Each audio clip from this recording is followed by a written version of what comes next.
Welcome to EPG Pathshala for Comparative Literature. I am Ibrahim Al-Ghazi, Professor in the Department of English at Northeastern Hill University, Shillong. The module that we are going to discuss today is Performance Space and Scenography.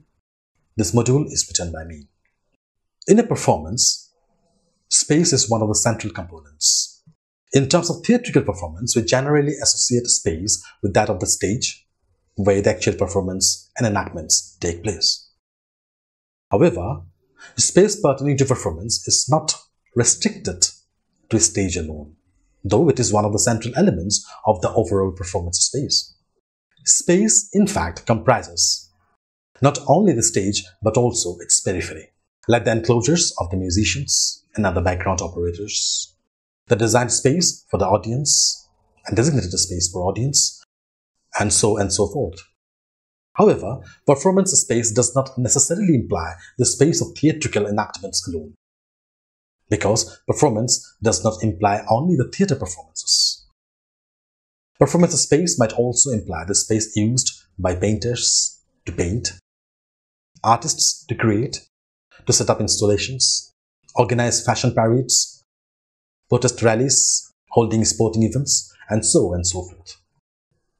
But in order to understand the impact and interrelationship between performance and space, and also how the meaning and perspectives are mediated not only through the performance in isolation, but in coordination with the space and its respective occupants, that is actors, audiences, musicians, technicians, etc., we can look at how theatre space has evolved with change of time. A performance is a collective enterprise, even if it is a solo cameo, because despite the performer being alone on stage, she completes the act only in association with the audience. So, apparently, there might be one actor on a stage, but that does not mean that the performance is done by only one individual. Even the audience is also part of that particular performance. And therefore, a performance entails coordination of interrelated components in varying degrees.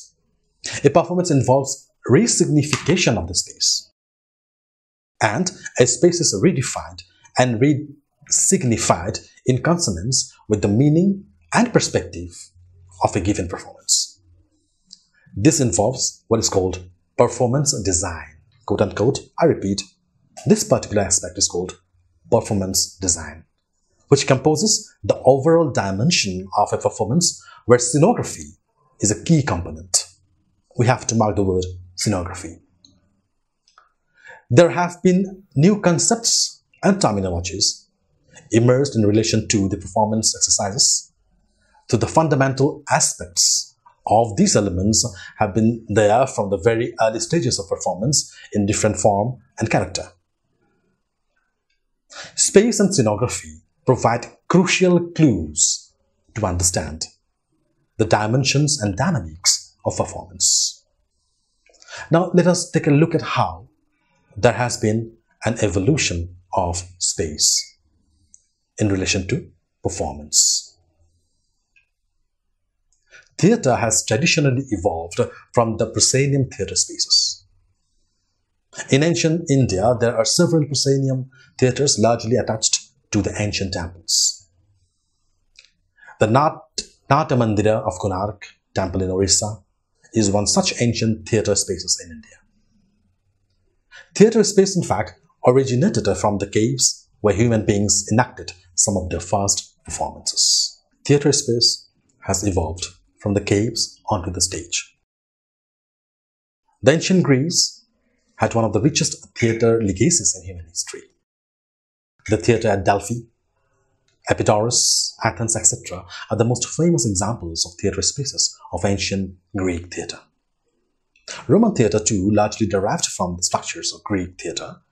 The Roman theatre space used to be well enclosed, unlike the Greek theatre spaces, which were mainly in the hillside, away from the city spaces. From the medieval time onward, the proscenium theatre remained to be the most prolific theatre space all over the world. One of the most famous examples of proscenium theatre is, of course, the Globe Theatre in England. Modern theatre too largely continued with the traditional proscenium theatre, ranging from the Broadway in New York to Prithvi Theatre in Bombay. The Mobile Theatre in Assam uses two adjoining stages. As the scene drops on stage 1, the scene opens on stage 2, giving ample time to arrange the setting for the next scene. That is one of the unique features of the Mobile Theatre in Assam. However, there have been significant initiatives to make experiments with theatre spaces in modern times. It is noteworthy that folk theatre performances do not necessarily have the proscenium theatre as the only form of theatre space.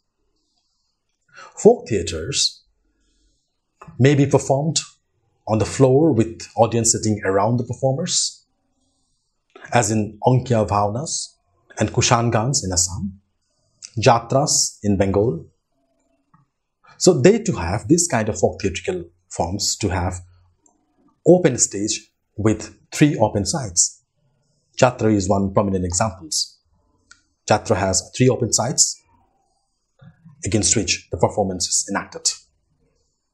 New movements with experimental theatre quite significantly borrowed and improvised elements from across various aspects, leading to radical changes in the structural designs of performances as well as massive improvisations of spaces.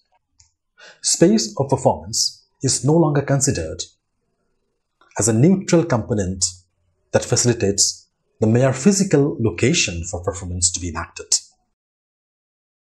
Performance space, rather, has become integral to the entire storytelling process, as well as the meaning that a particular performance aims to elicit.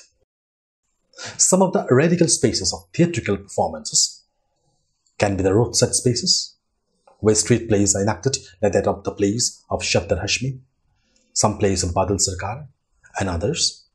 Similarly, spaces like restaurant or pub lofts, as in the case of the off-Broadway theatre in America. Marketplaces, as in the case of Irfan Habib and Kanhailal and others. Crop fields, household courtyards, office corridors, parking lot, garages, old palaces and ruins, rooftop and bridges, and so forth can also become ideal spaces for theatrical performance, which was earlier quite impossible to even think of. To summarize this particular briefing, we can say that evolution of theatre space can be understood in terms of that modern theatre space has largely evolved from proscenium theatres onto the new spaces of performances. Temples were a major space for traditional theatre performances in India and of course in other countries as well. The Nata Mandira of Konark Temple in Orissa is one such examples in India. The earliest form of theatre space are the caves where human beings used to perform. The theatre spaces of ancient Greece, Rome, and also of India are the sources from where modern theatre pattern evolved. Proscenium is not only form of theatre space. Many folk theatrical forms are performed in open spaces. Performance space for alternative theatre is quite unconventional in the sense that it might be anything, ranging from a restaurant loft, a garage, a thoroughfare, a pub, or any other space for that matter. Let us look at the issue of performance space in relation to classical theatre. Now, scenography broadly refers to the study and practice of what is called performance design. And this performance design has a crucial linkage with the performance space. This has been regarded as one of the fundamental aspects of any kind of performance. The ancient treatises in India, like Bharata's Natya Shastra, as well as the other treatises like the Shilparatana and the Bhava Prakashana, Abhinavagupta's Abhinava Bharati, all these treatises have mentioned about a particular type of the playhouses and mainly about also performance spaces. The Natya Shastra, also Shilparatana and the Bhava Prakashana have mentioned basically 3 types of playhouses. Vishnu Dharmatara, another treatise, however, mentions 2 types of treatises. Bharata's Natyashastra, on the other hand, he speaks of three types of playhouses. They are Vikrasta, Chaturastra, and Trayastra. Abhinavagupta describes Vikrasta playhouses as rectangular theatre, Chaturastra as square, and Trayastra as triangular. However, Vikrasta is considered as Jyeshtha or superior, Chaturastra as Madhya or medium, and Trayastra as Avara or inferior. Each of the types has three further gradations of same kind, that is, Jyeshtha, superior, Madhya, medium, and Avara, inferior. However, as per the Natyashastra, Jyeshtha types are meant for the gods, Madhya for the kings, and Avara for the human beings.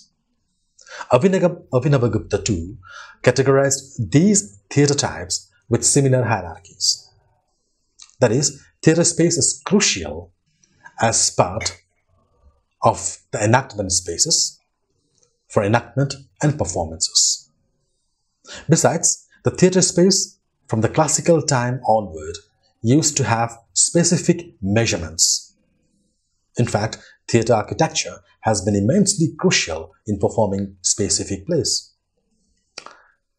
The following figure indicates the clear demarcation of locations specifically meant for audience, green room, space for actual performance, space for accompanying musicians, etc. C.B. Gupta, in his book, written in 1954 and reprinted in 1991, elaborately discusses Bharata's descriptions on the construction of theatre.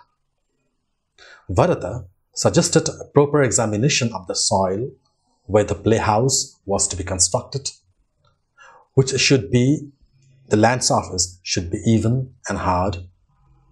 The whole area must be adequately cleaned of any animal or human bones, skulls, etc. The place must be duly purified and must be specifically measured. The normal theatre structures were rectangular in shape with generally 32 cubits of breadth and 64 cubits of length.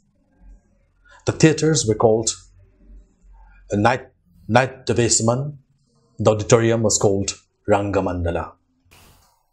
Now, this is the classical form of theatre spaces, having specific measurements. But theatre space has evolved dramatically in our modern times. So now we can also speak about innovative spaces in modern theatre performances.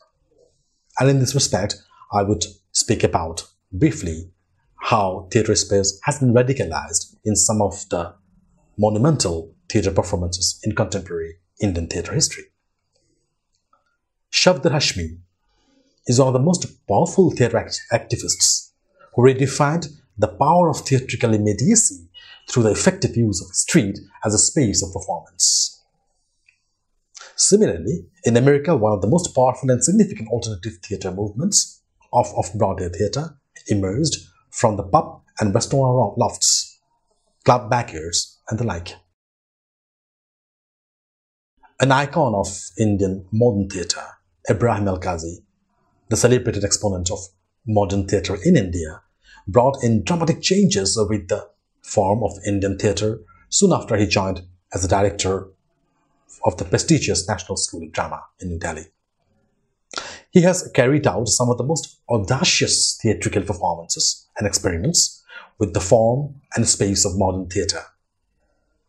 He used various spaces for performances to accentuate the overall experience of performance and participation. For one of his plays, he had used terrace of his Bombay apartment. His 2014 production of Girish Karnad's Tughlaq at the ruins of the Purana Killa or the Old Fort in New Delhi was a unique theatrical experiment for the audience as well as for the actors. Another noted playwright and director, Badal Sarkar, began a theatre movement, what is known as Third Theatre, through which he has tried to liberate his theatre from the confines of the proscenium theatre or proscenium space. Some of the major plays like Sagina Mahato, Bhoma, Bashi Khabar, Michil, and some other plays were performed in the unconventional spaces like street corners, park crofts, village markets, and the like. So theatre performance spaces, how has it evolved? If we just briefly summarize, then theatre in classical India, or the classical theatre treatises in India like Natya Shastra, Shilparatna, Bhava Prakashana, Vishnu Dharmattara, Avinava Bharati, mention about the specific pattern of theatre performance spaces in ancient India. There were 2 to 4 types of theatre or playhouses in ancient India. The Bakrasta playhouses were rectangular theatre, Chaturastra theatre were square, and Trasra theatre were triangular playhouses. The Bakrasta is considered as Jeshta, Chaturastra as Madhya, and Trasra as Avara or inferior kind of theatre spaces. Bharata and Abhinavagupta designated Jeshta types as meant for the enactment of the roles of the gods, Madhya for the kings, and Avara for the human characters. A specific soil, atmosphere, surroundings were specifically chosen to build theatres in ancient India. Now, experiments with performance that happen in relation to space in India. We can take the name of Saptarashmi, Badal Sarkar, who were some of the most prominent names who had radicalized the notion of space in theatre performance. Ibrahim Al-Ghazi, whose experiment with space includes turning the ruins of a medieval fort into a performance space. He studies Karnad's Tughlaq in Purana Kila, taking this as a kind of a background. Deepan Sivaraman, he is a very promising theatre director, made radical experiments with performance space and scenography. Now let us take a look at what scenography is all about. Chandravan Gupta, in his highly erudite work, The Indian Theatre, elaborately discusses scenic representation in ancient Indian theatre. He points out that both in the Natya Shastra and in the treatise of Abhinavagupta, that is Avinava Bharati, there are detailed mention of the scenic aspects in theatre performances. In these treatises, several aspects of scenic elements of theatre have been mentioned, such as one aspect was curtain, and curtain was, in fact, one such aspect of which was quite integral to the theatre space design even in ancient India. The Natya Shastra and Avinava Bharati mention the curtain as Yavanika, that used to be there to demarcate the spaces between the Rangasirsa, the sitting space of the musicians, and the Rangapitha, which is the performance or the performance space or the actual stage. However, there is no mention of any dropped curtain after the scene, like we mostly see in modern proscenium theatre. C.B. Gupta therefore argues that the old Sanskrit plays used to end their scene in a typical fashion, ensuring that the actors leave the stage, normally with some descriptions or through some suggestions to the actors to make their exit. C.V. Gupta analyzed several ancient Sanskrit plays in order to understand how the properties of scenography were used in ancient theatrical performances. However, there are some instances which make it quite difficult to ascertain the total absence of drop curtain as a scenic device. He mentions that the Act 2 of the famous Sanskrit play Mitchakatika, which opens with Basantasena seated and also engrossed in love. In the play Ovimaraka, a scene opens with Ovimaraka seated. Nevertheless, the two treatises mentioned above did not refer to any drop curtain. However, the use of curtain between Rangasirsa and Rangapitha is largely corroborated. C.V. Gupta mentions that there was also the use of several curtains in some cases to demarcate the kakshas. It is also suggested that the material used for the curtains were probably brought from Greece, even during those ancient times. There are also evidences of using portraits and paintings on the curtains in depicting scenes in the plays like Ratnavali, and so on and so forth.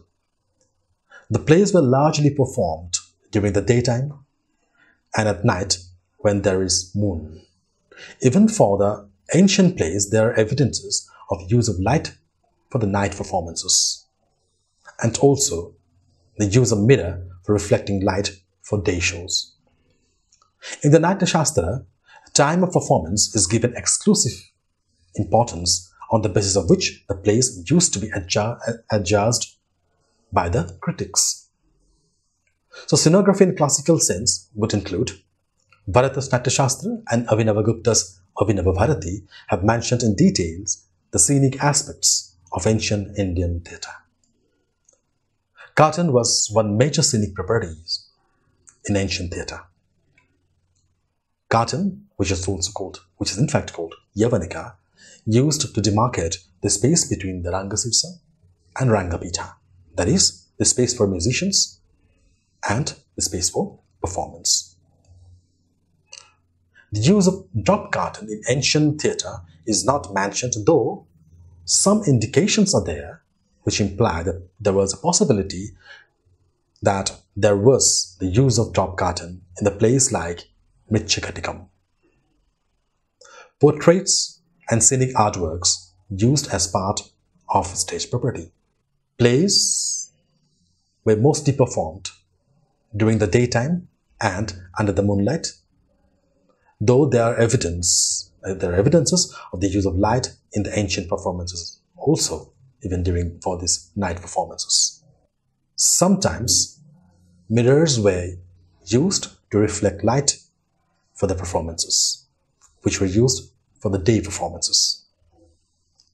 Time of performance was very crucial, and critics used to judge the plays on the basis of the time of the performances. So performance time, whether was quite crucial in order to provide a kind of critical comment on the quality, on the merit of a particular performance.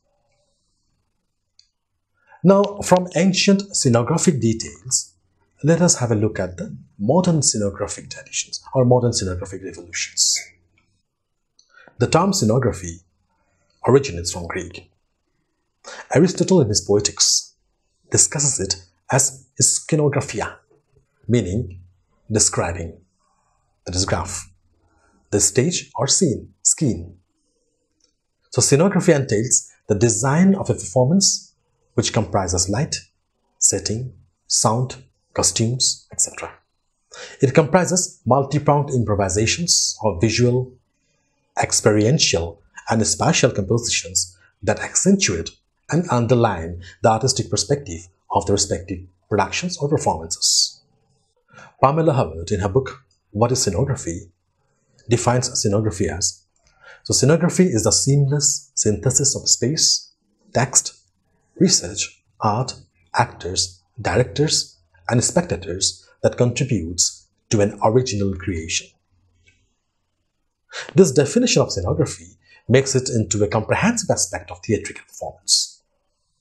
Theatre critics Jocelyn McKinney and Philip Butterworth define scenography not only as an element of mere physical aspects of performance, but also integral to the emotional and intellectual dimensions of performance as well. According to them, I quote, "Scenography is not simply concerned with creating and presenting images to an audience. It is concerned with audience reception and engagement. It is a sensory as well as an intellectual experience, emotional as well as rational." Unquote. So scenography can be understood as the term was derived from the Greek language. Aristotle in his Poetics used the Greek term Skenographia, meaning describing, that is graph, the stage or scene, that is scheme.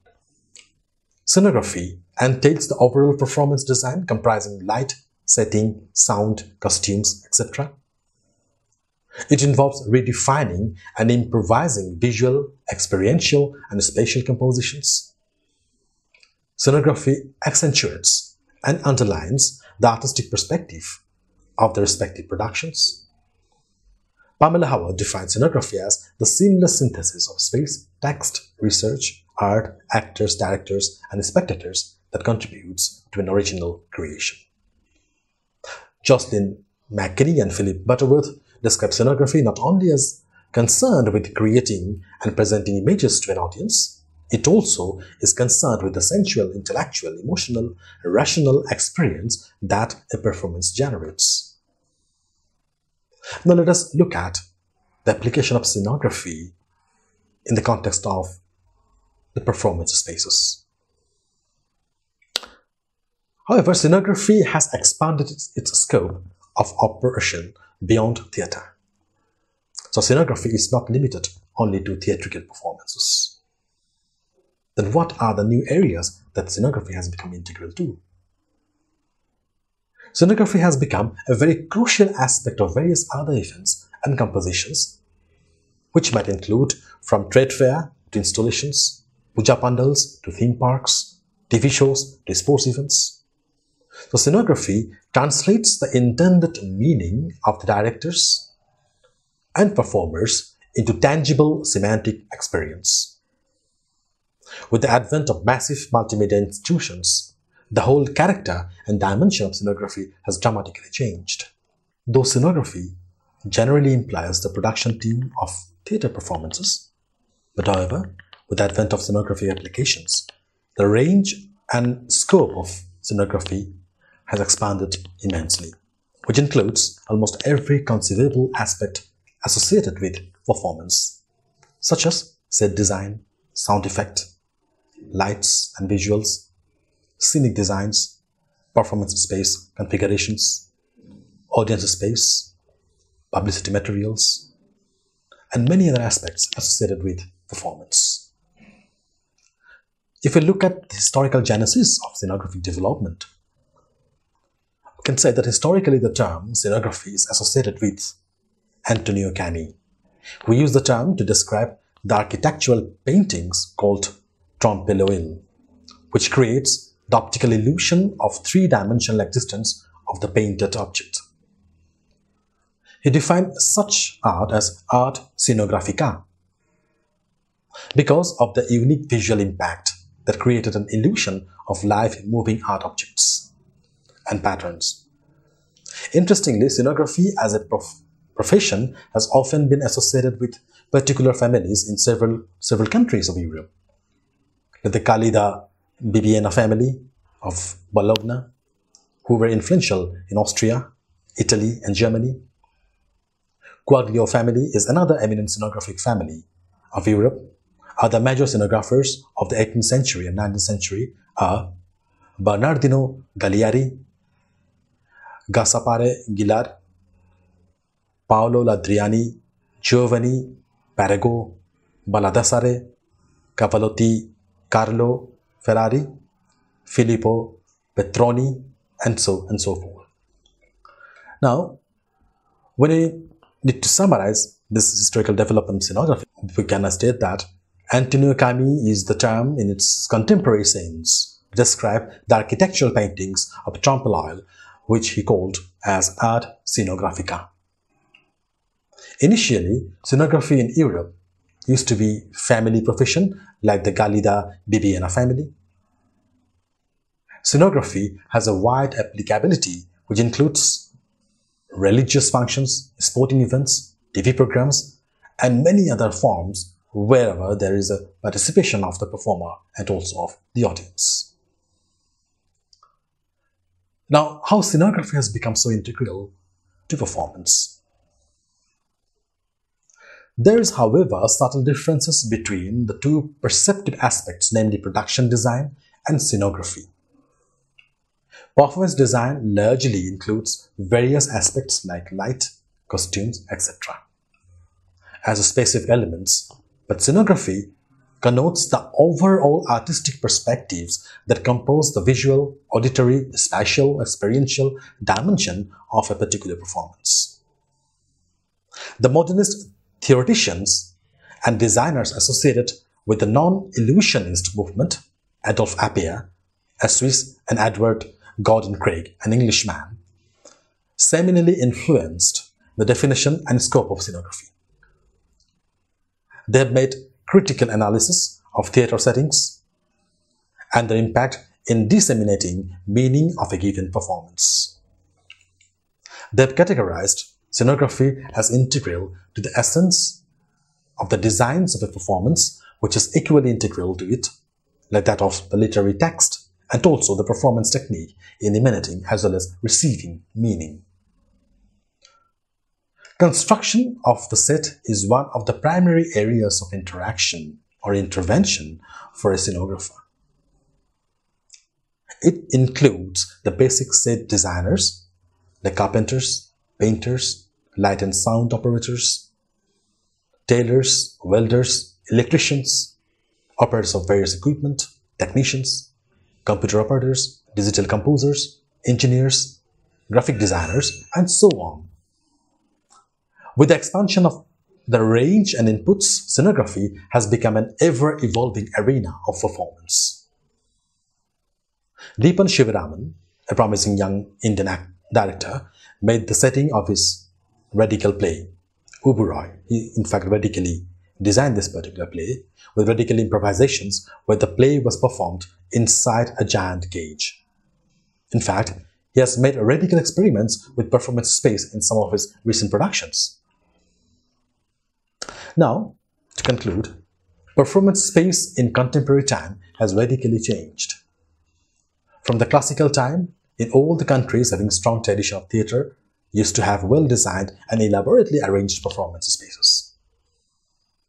However, with the advent of new experiments in theatre, the notion of performance has undergone dramatic changes. For the conventional proscenium arc is no longer remains the only structure of performance space, though it continues to remain a dominant theatrical structure of mainstream theatre. The contemporary theatre movements in experimental theatre have redefined the whole notion of theatre space by liberating theatre from the confines of proscenium. Theatre practitioners have chosen unconventional spaces like motor garage, restaurant lofts, streets, avenues, apartment rooftops, etc. as the spaces for theatrical performances. American playwright and director Sam Shepard has radicalized the notion of theatre space by mounting his plays in the most unlikely places like lofts in a pub or the gate in a restaurant. In India, Ibrahim Al-Ghazi, among others, has revolutionized the notion of theatre space of contemporary performances. With the radical experiments of performance space, the whole dynamics of overall performance parameters have got redefined. Performance has increasingly become a total art form, culminating with a composition of its numerous associates that include costumes, light, music, setting, sound, and so on, leading to what is called the performance design. The totality, the overall composition of various elements of performance requires scenographic intervention. Scenography has become a very significant aspect of modern performances, which implies not only theatrical performances, but also other forms of performances that would include sports, shopping complexes, installations, music concerts, fashion parades, and the like. Scenography is not a mere external intervention. It actually accentuates and disseminates the specific meaning and ethos of a given performance.